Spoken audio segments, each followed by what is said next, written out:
El miedo provoca la distancia, nos mete hacia adentro y guardamos las alas sin más intención que cuidarlas.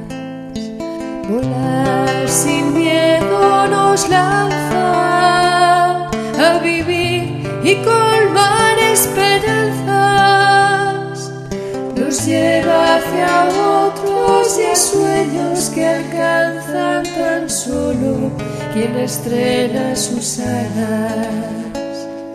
Amar es reinventar cómo dar vida, es hacer fecundo y fértil cada día, es quererme como soy, respetar lo que otro ansía y ponerme a trabajar sin garantías. Amar es creer que la alegría no puede guardarse porque se marchita. Es no parar el agua para que corra siempre limpia y compartirla como don que nos habita. Amar es vencer el miedo que paraliza, pues vivir sin arriesgar es embalsamar la vida. No perder y no ganar, por no errar es cobardía. Regalar cada talento es lo que el mundo necesita. Amar es vencer el miedo que paraliza. Cristo resucitado es esperanza para todos los que sufren. El crucificado resucitado es consuelo para quienes han perdido el trabajo o atraviesan serias dificultades económicas y carecen de una protección social adecuada. Que la luz del Señor resucitado sea fuente de renacimiento para los emigrantes que huyen de la guerra y de la miseria. Que Cristo, nuestra paz, silencie finalmente el clamor de las armas.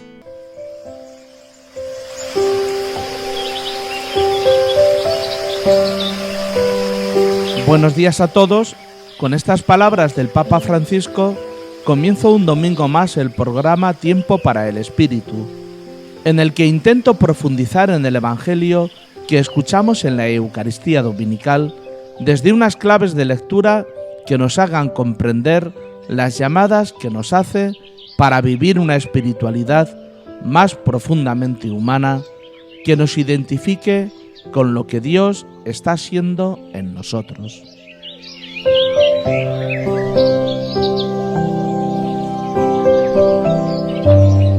Estamos en el Domingo de Resurrección y el Evangelio que escuchamos es de San Juan.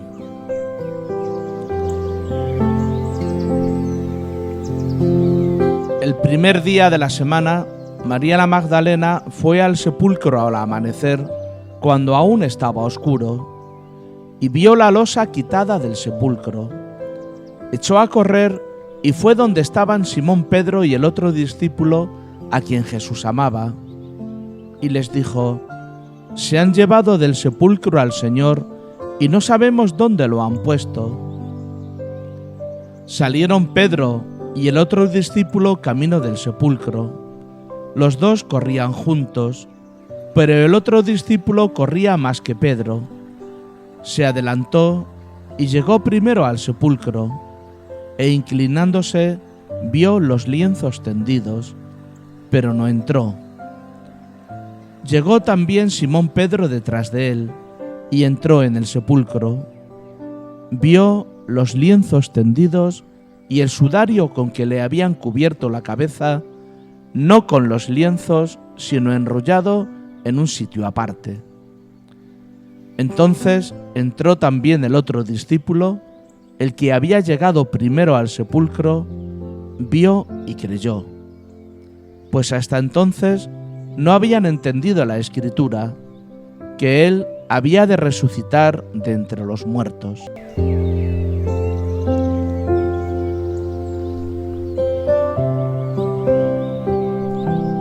Las dos frases más repetidas por la Iglesia en este domingo son: Cristo ha resucitado y Dios ha resucitado a Jesús.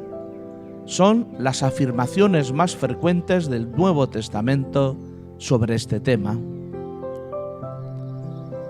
Sin embargo, como evangelio para este domingo se ha elegido uno que no tiene como protagonistas ni a Dios Padre, ni a Cristo, ni confiesa su resurrección, ni siquiera aparece un ángel.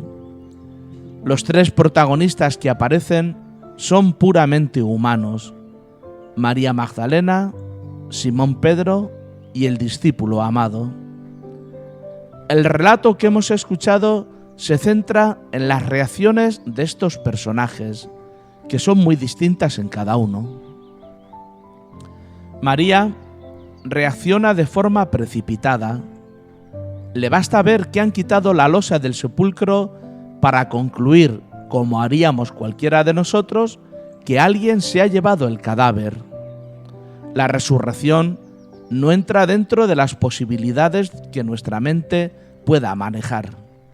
Pedro actúa como un inspector de policía diligente. Corre al sepulcro y no se limita como María a ver la losa corrida. Entra, advierte que las vendas están en el suelo y que el sudario en cambio está enrollado en un sitio aparte, pero todo le resulta extraño y no saca ninguna conclusión. El discípulo amado también corre, más incluso que Pedro, pero luego espera pacientemente.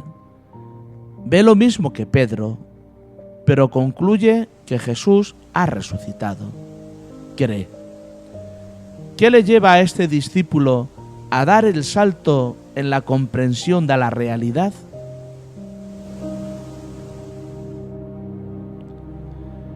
Pedro y el discípulo amado ven exactamente las mismas cosas: las vendas por el suelo y el sudario enrollado.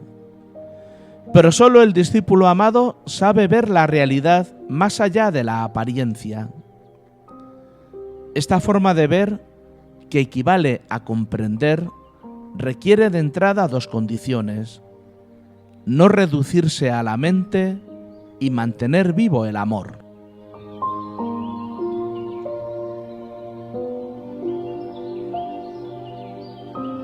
La tradición mística cristiana ha hablado de los tres ojos del conocimiento: el ojo de la carne, el ojo de la razón y el ojo espiritual. Únicamente este tercer ojo, del silencio de la mente o de la contemplación, nos capacita para acceder a lo que trasciende a la mente.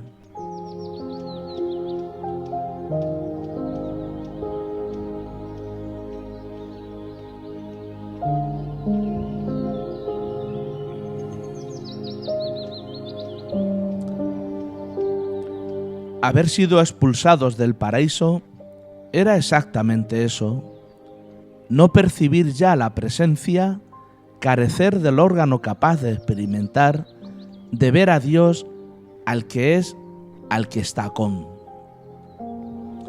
La cultura occidental, que ha desarrollado preponderantemente el ojo de la razón, sufre ahora de esta ceguera espiritual, que es un modo especial de ver.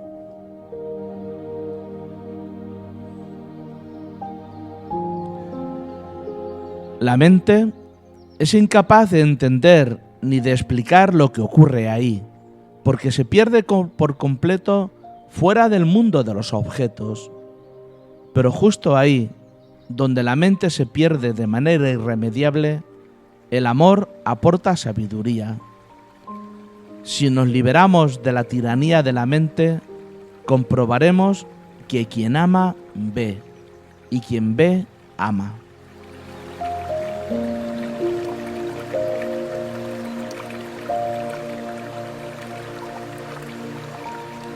El amor amplía siempre la mirada y permite alcanzar una profundidad que sin amor no puede percibirse. Podemos comprobarlo en el campo de las relaciones humanas, y lo verificamos cuando muere una persona amada. La mente no capta nada, ni siquiera es capaz de poner palabras a lo experimentado. Pero quien lo vive sabe que es verdad. El discípulo amado comprendió que Jesús vivía porque lo amaba.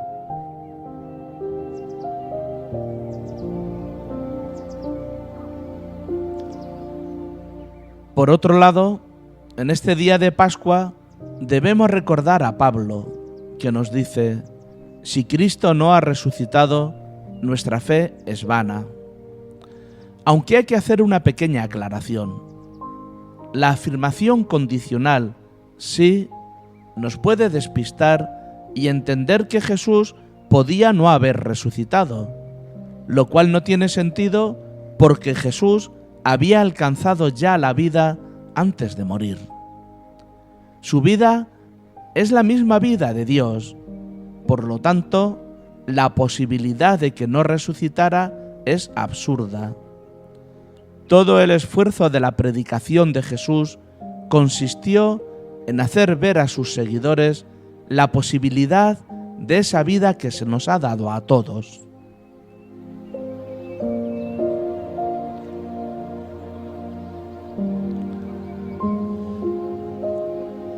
También tenemos que recordar que estamos celebrando hechos teológicos, no históricos ni científicos. La muerte de Jesús fue un acontecimiento histórico, pero la resurrección no es constatable científicamente, porque se realiza en otro plano fuera de la historia. Esto no quiere decir que no ha resucitado, quiere decir que para llegar a la resurrección no podemos ir por el camino de los sentidos ni los razonamientos.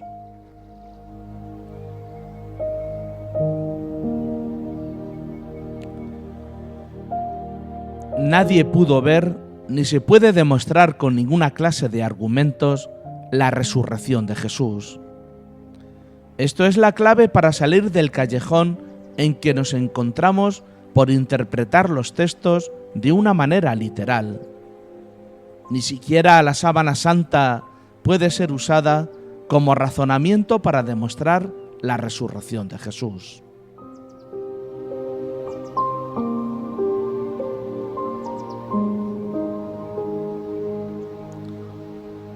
La muerte y la vida física no son objetos de estudio de la teología, sino de la biología. La teología habla de otra realidad que no puede ser metida en conceptos. En ningún caso debemos entender la resurrección como la reanimación de un cadáver. Esta interpretación proviene de la antropología griega, que habla del ser humano dividido en cuerpo y alma, lo cual no tiene nada que ver con lo que entendían los judíos por ser humano. Ellos hablaban de una unidad referida a lo que la persona es, a su identidad profunda y verdadera. Para los judíos, cuerpo no es la materia que nos constituye, sino todo nuestro ser profundo.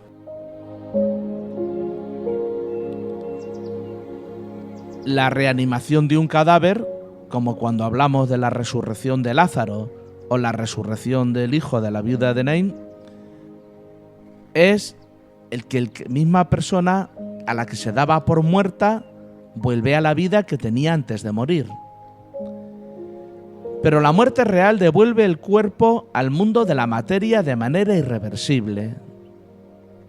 Por lo que hablar de resurrección no puede significar recuperación de la materia orgánica que forma nuestro cuerpo. Eso no es lo que Jesús vivió, ni lo que los discípulos experimentaron.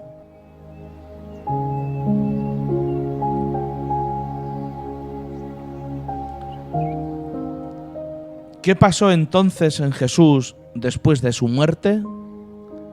Nada, absolutamente nada. La trayectoria histórica de Jesús termina en el instante de su muerte. En ese momento pasa a otro plano en el que ya no hay tiempo, y en ese plano no puede suceder nada.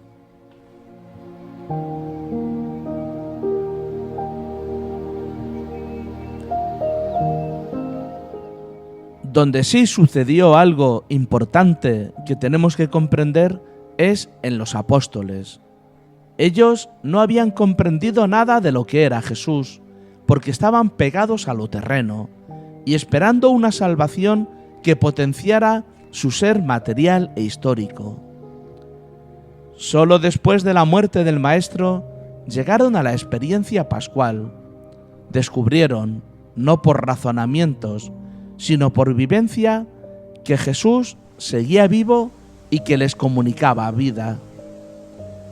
Esto es lo que intentaron transmitir, utilizando el lenguaje humano, que siempre es equívoco y susceptible de falsas interpretaciones.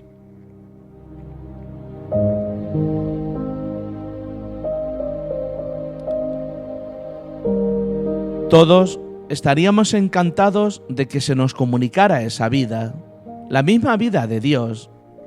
El problema consiste en que no puede haber vida si antes no hay muerte.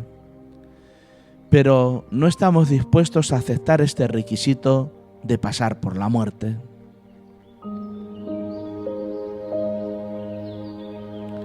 Jesús nos dice: si el grano de trigo no cae en tierra y muere, queda infecundo, pero si muere da mucho fruto. Esa exigencia de ir más allá de la vida biológica es la que nos queda a años luz del mensaje que escuchamos en la fiesta de Pascua.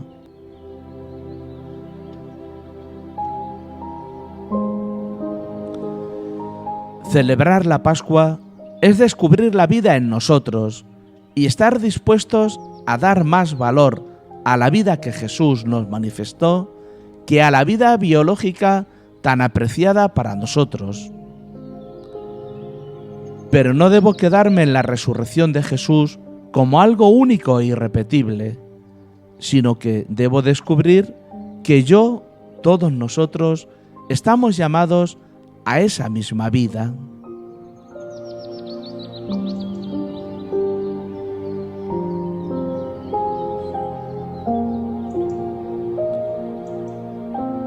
A la samaritana le dice Jesús: el agua que yo te daré se convertirá en un surtidor que salta hasta la vida definitiva.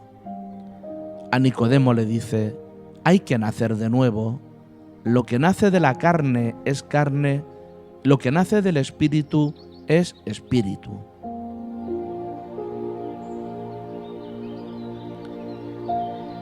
¿Creemos esto? Entonces, ¿qué nos importa lo demás? Poner a disposición de los otros todo lo que somos y tenemos es la consecuencia de este descubrimiento de la verdadera vida.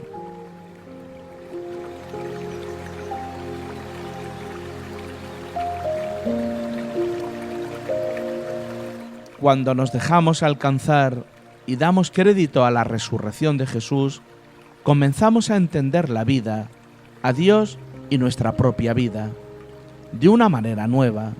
Comenzamos a amar la vida de manera diferente. Comenzamos a reconocer a Cristo en el otro, vivo. Él nos sigue convocando a la fraternidad.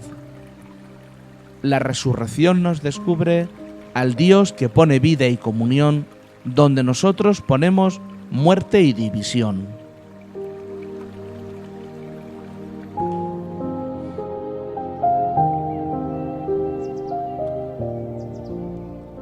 Hay otra cuestión que nos puede llamar la atención en el relato evangélico que hemos escuchado.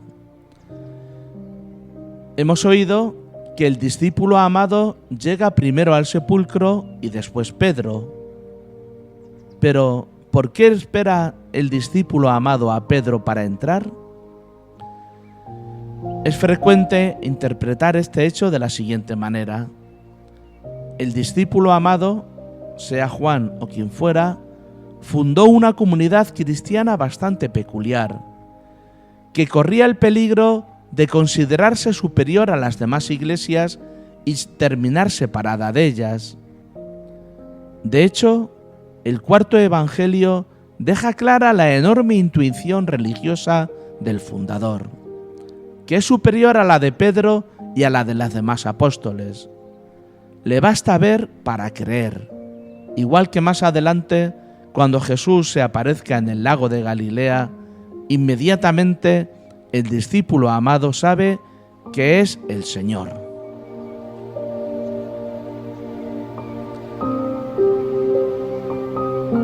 Sin embargo, su intuición especial nacida del amor no lo sitúa por encima de Pedro, al que espera a la entrada de la tumba en señal de respeto.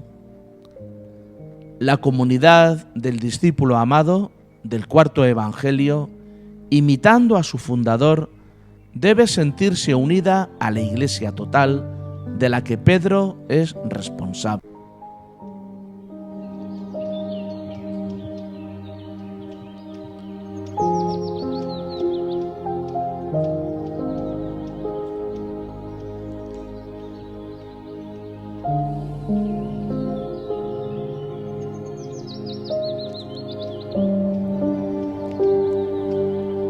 Antes de terminar, os leo otro texto del jesuita Juan Macià, Vivir espiritualidad en pequeñas dosis.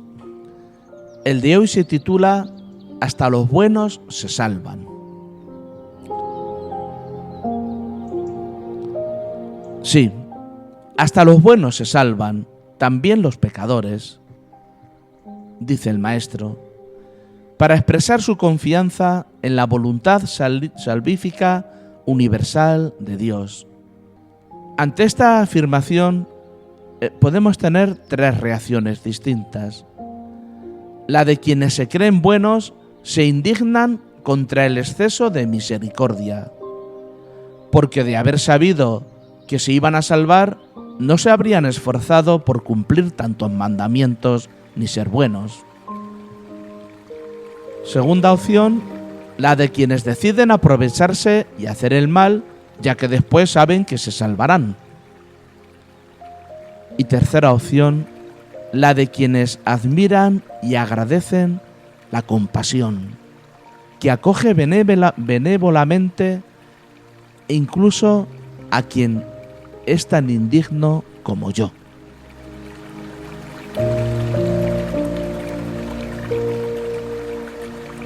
En esta tercera reacción se encuentra la auténtica espiritualidad de quien se siente a la vez pecador y perdonado. En ella radica la capacidad de perdonar, a partir del reconocimiento de haber sido perdonado. De ahí nace la capacidad de convivencia reconciliada entre quienes se reconocen a la vez como víctimas y agresores, vulnerados y vulneradores, siempre necesitados de sanación. En el Evangelio, la expresión típica de esta espiritualidad es el dicho de Jesús: no he venido a salvar a los justos, sino a los pecadores. No he venido a curar a sanos, sino a enfermos. Si Jesús salva a pecadores y enfermos, quiere decir que salva a todo el mundo, porque justo y sano no hay ninguno, a excepción, claro está, de quien presume de ser justo y sano, es decir, de los que no se dejan salvar porque no se reconocen necesitados de salvación, incapaces de actitud gratuita y confiada, y de convivencia gozosamente reconciliada.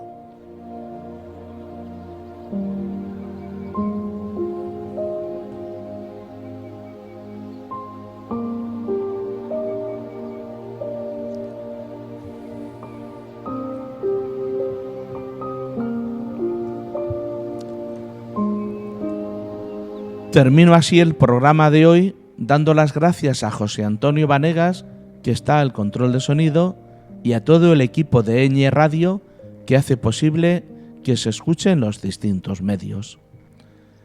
Os dejo con otra canción de Salomé Arricivita, La esperanza está forjada. Feliz domingo de resurrección y buena semana para todos. Amanece la alegría la mañana, En el aire se respira una palabra que el silencio ya no calla. Se respira la esperanza. Aleluya. Se respira la esperanza. Aleluya. Se respira la esperanza. No temáis, cantad con alegría, la promesa de Dios está cumplida. Proclamad la gran noticia, sobre la muerte venció la vida. Aleluya, sobre la muerte venció la vida. Aleluya, sobre la muerte venció la vida. Alzaos sin temer nada, caminad ampliando la mirada, extended las manos, derribad vallas, la esperanza está forjada. Aleluya, la esperanza está forjada. Aleluya, la esperanza está forjada. Aleluya, sobre la muerte venció la vida. Aleluya, sobre la muerte venció la vida. Aleluya, se respira la esperanza. Aleluya, la esperanza está forjada.